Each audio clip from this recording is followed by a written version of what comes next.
우리 교회도 금주 말고 내주 다음 주부터 4주간 특별 새벽 기도회에 들어갑니다. 많이 기다리셨죠? 다음 주일이 21일 그리고 월요일이 22일인데 그 22일부터 11월 16일까지 4주간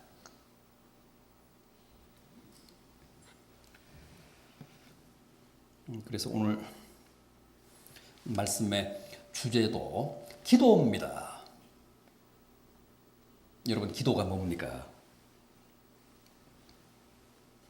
어떤 분은 세상에서 가장 흔하고 가장 하기 쉬운 게 기도라고 생각하실지 모르겠습니다만은 또 세상에서 가장 어려운 게 기도죠.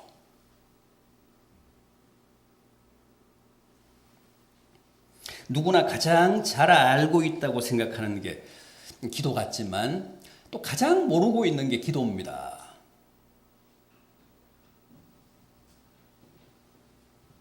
기도를 전문으로 하는, 기도를 직업적으로 하는 기도원 원장도 기도를 잘 모릅니다. 정말 기도는 신비입니다. 아마 영원한 비밀이고 영원한 수수께끼라는 말이 맞을 겁니다.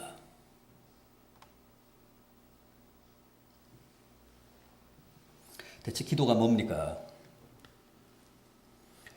하나님께 떼쓰는 겁니까? 하나님께 구걸하는 겁니까? 하나님을 협박하고 하나님을 위협하고 윽박질러서 내 소원을 따내는 겁니까?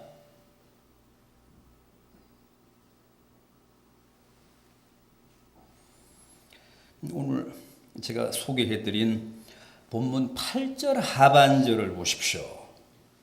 8절 하반절. 그 간청함을 인하여 일어나 그 요구대로 주리라.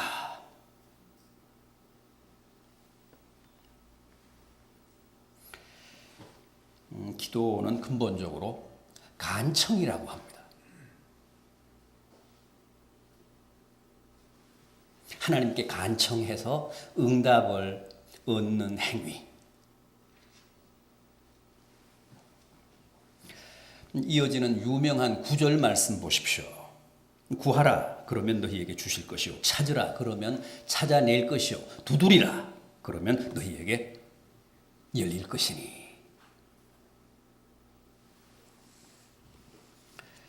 구하고 찾고 두드리며 간청하라는 겁니다. 그런데 지금 우리가 보는 이 개정판은 간청인데 전에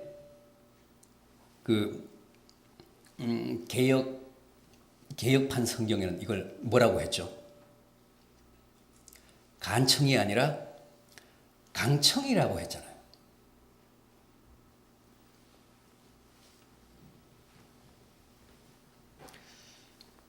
강력한 요청, 강청, 강력한 주문, 강력한 요구. 전에 개혁 성경에는 강청이라고 했습니다. 그런데 원어적으로는 간청보다는 살짝 비굴한 간청보다는 강청이 더 맞습니다. 왜냐하면 뻔뻔스러운 요구라는 뜻이니까 그 수치심 없는 뻔뻔한 요구 이게 원어의 뜻입니다. 그러니까 간청보다는 강청이 더 맞습니다. 강청이라는 그 어휘의 뉘앙스가 원어에 더 가깝습니다. 여러분, 기도는 강청입니다. 수치심 없는 뻔뻔스러운 요구입니다.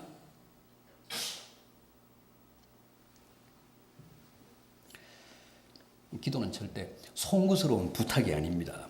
구걸 행위가 아닙니다. 마치 채권자가 채무자에게 당당하게 내 돈 내놓으라고 요구하듯이 그런 강청이라는 겁니다.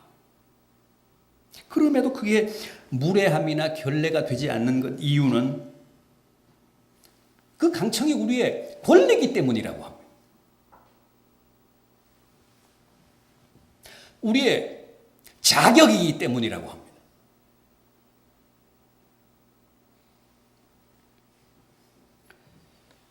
아직도 그런 분들 적지 않죠. 미안해서 가급적이면 기도 안 하시는 분들. 실제 있습니다. 자기는 아무것도 한 게 없는데 자꾸만 하나님께 뭘 해달라고 요구하니까 그게 송구스럽잖아요.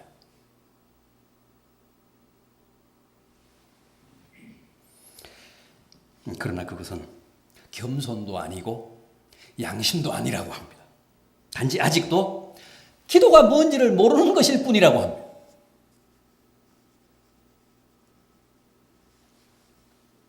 또 그런 사람도 있습니다. 날마다 하나님께 조르는 사람들이 세고 셌는데 자기마저 하나님을 괴롭혀서야 되겠느냐면서 기도할 일이 있음에도 불구하고 끝까지 기도를 참는 겁니다. 기도를 자제합니다. 아마 여러분들 중에도 그런 분들 계실 거예요. 그건 하나님을 위한 게 아니라는 거죠. 하나님을 위한 배려가 아니라고 합니다. 그 사람도 아직 멀었다고 합니다. 기도를 모르는 사람이라고 합니다.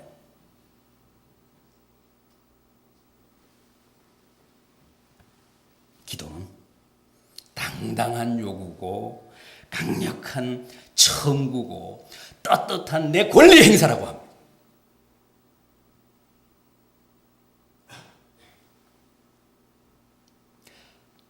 이 부분이 충분히 이해가 돼야 우선 자세가 잡힙니다. 비굴해지지 않습니다.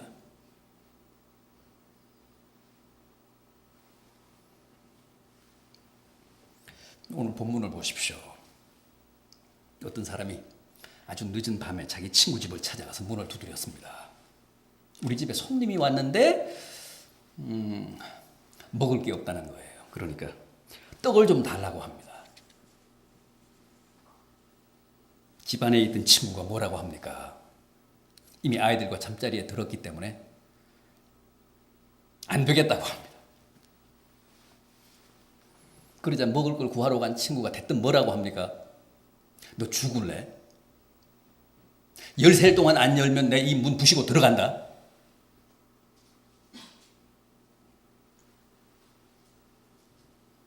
세상에 늦은 밤에 남의 집에 떡을 얻으러 온 주제에 이렇게 뻔뻔하고 당당할 수가 없습니다. 이렇게 무례할 수가 없습니다. 이렇게 막무가내일 수가 없습니다. 그런데 이게 바로 강청이요 기도라고 합니다.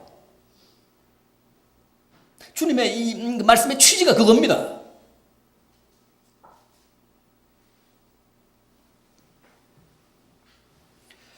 보십시오. 결국은 잠자리에 든 친구가 항복하잖아요.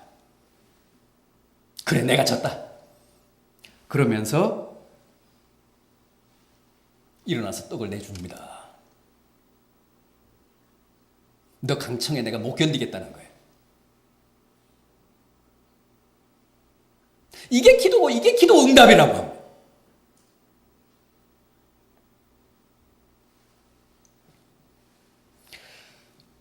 여러분, 그렇다면 밤에 친구를 찾아가서 먹을 것을 요구한 사람은 도대체 무슨 권리로, 무슨 자격으로 잠자는 친구 집 문을 두드리며 이렇게 막무가내로 뻔뻔하게 군 겁니까?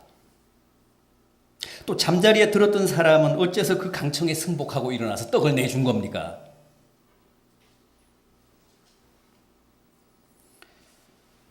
당연히 그 두 사람의 관계 때문이었습니다. 어떤 관계요? 중마고.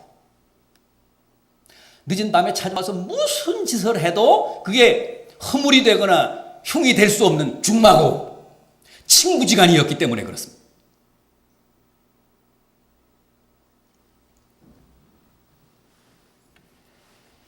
한번 생각해 보십시오. 어떤 사람이 밤에 친구가 아닌 사람을 찾아가서 그렇게 먹을 것을 내놓으라며 막대게 굴었다면 그 사람이 무사하겠습니까? 죽도록 얻어맞고 쫓겨났겠죠. 아니면 신고를 당해서 잡혀갔겠죠.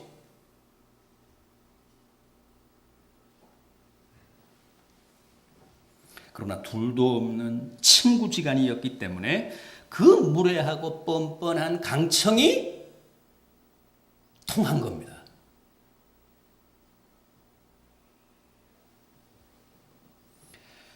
여러분, 기도는 부탁이나 구걸이 아닙니다. 간청이 아닙니다. 간절한 바람, 간절한 요구, 간절한 부탁, 그런 비굴한 짓이 아니라는 거예요. 철면피한 요구.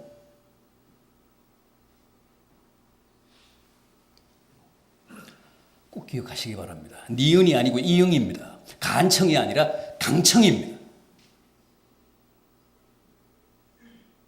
주님의 생생한 비유입니다. 그림 같은 이야기 아닙니까? 이게 기도다. 이게 기도의 본질이다. 기도에 대해 오해하지 말아라.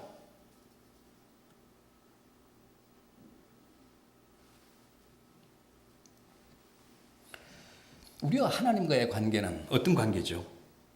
친구 관계 정도가 아니잖아요. 부모 자식 간이잖아요. 11절 이하를 보십시오. 너희 중에 아버지 된 자로서 누가 아들이 생선을 달라 하는데 생선 대신에 뱀을 주며 알을 달라 하는데 전갈을 주겠느냐?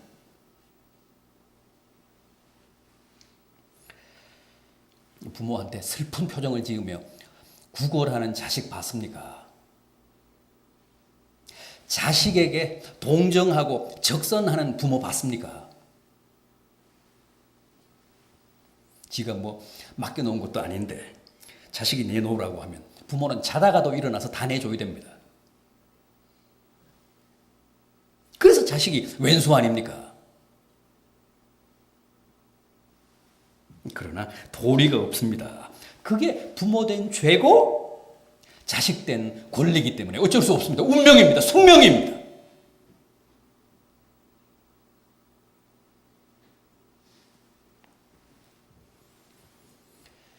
여러분, 기도는 이런 겁니다. 부모에 대한 자식의 뻔뻔한 강청입니다. 그래서 떳떳한 겁니다. 기도는 하나님의 자녀된 자들의 특권이고 응답은 아버지 된 하나님의 신성한 의무입니다. 그래서 기도는 방법이 아닙니다.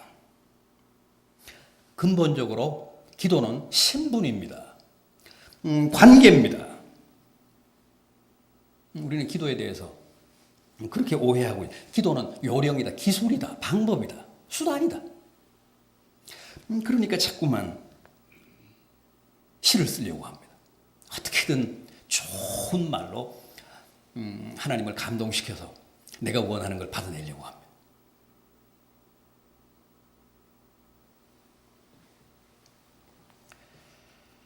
절대 기도는 기술이 아니라는 것. 응답받는 요령을 배우려고 하시지 마십시오. 불쌍한 표정을 짓고 주님께 자꾸만 구걸하려 들지 마십시오. 기도는 그런 게 아닙니다. 기도는 자격입니다. 관계입니다. 기도는 우리의 권리입니다. 그래서 강청입니다. 미안해하지 마십시오. 송구스러워 마십시오. 우리의 특권입니다. 하나님은 우리의 아버지 된 죄로 우리에게 다 내주셔야 됩니다.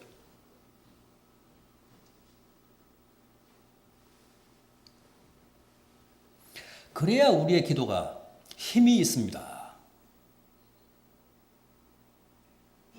보면 우리의 기도는 항상 비참합니다.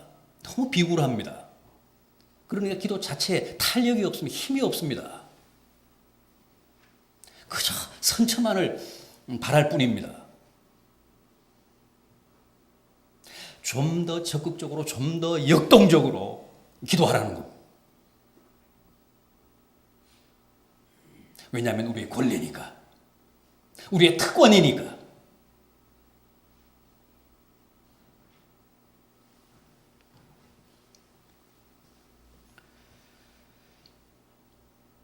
생각해 보십시오. 오늘 본문에 이 사람이 친구 집을 찾아가서 강청을 하지 않고 간청을 했던들 떡을 얻을 수 있었을까요? 선처를 바라며 다소곳이 고개 숙이고 있었던들 잠자리에 든 친구가 떡을 내줬을까요? 무식하게 문 부수고 들어간다? 너 죽을래? 그렇게 대차게 나왔기 때문에 잠자리에 든 친구가 백기를 든 거 아닙니까? 주님의 비유입니다. 주님이 이렇게 우리에게 기도를 하라고 일러주신 겁니다.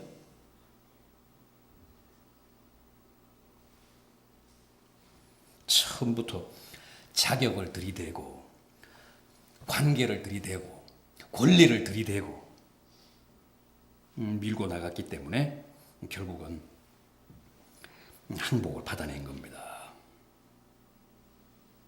오늘 본문을 보면 하나님도 자식의 강청 앞에서는 약하다는 사실을 스스로 시인하고 계십니다.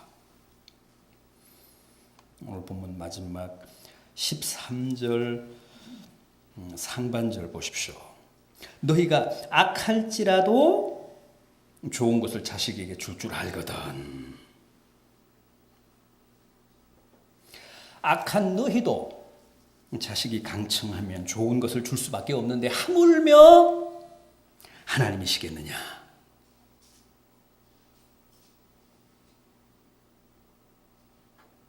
그런데 13절 하반절을 보면 우리가 강청하면 하나님이 반드시 응답하시되 너희에게 뭘 주신다고요? 성령을 주신다고 합니다. 이건 무슨 말씀입니까?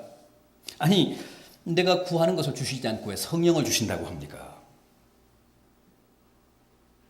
너희 하늘 아버지께서 구하는 자에게 성령을 주시지 않겠느냐? 얼핏 보면 이 대목은 앞뒤가 안 맞는 무슨 동문서답 같습니다. 그러나 절대 그렇지 않습니다. 이게 정답입니다. 이게 근본적인 응답입니다. 강청하는 자에게 성령을 주시겠다. 우리의 문제를 보다 근본적으로 근원적으로 해결해 주시겠다는 약속입니다. 여러분, 우리가 무엇을 구하든 우리가 하나님께 무엇을 강청하든 하나님은 결국 성령을 통해서 우리가 주문하고 우리가 요구하는 걸 해결해 주십니다.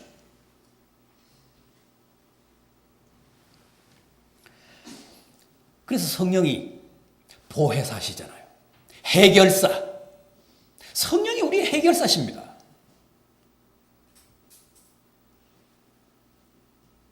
그래서 성령이 우리의 기도의 진정한 응답이십니다.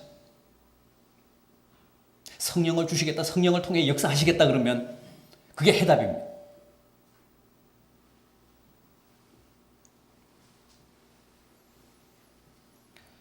우리는 이것도 주시고 저것도 주시고 이 문제도 해결해 주시고 저 문제도 수습해 주시고 그렇게 기도합니다만 하나님 편에서 보면 그 모든 문제의 해답은 오직 성령입니다.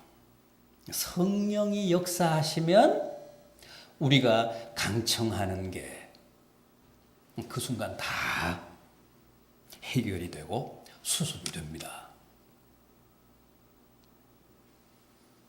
그래서 강청하는 자에게 성령을 주시겠다는 말씀이야말로 진정한 응답이요, 해답입니다.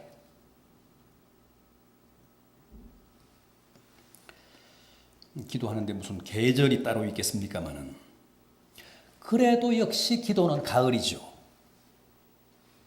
춥지도 않고 덥지도 않고 분위기도 사색적이고 수능도 가깝고 또 연말 결산도 준비해야 합니다. 그래서 가을이 기도하기에 딱 제격입니다.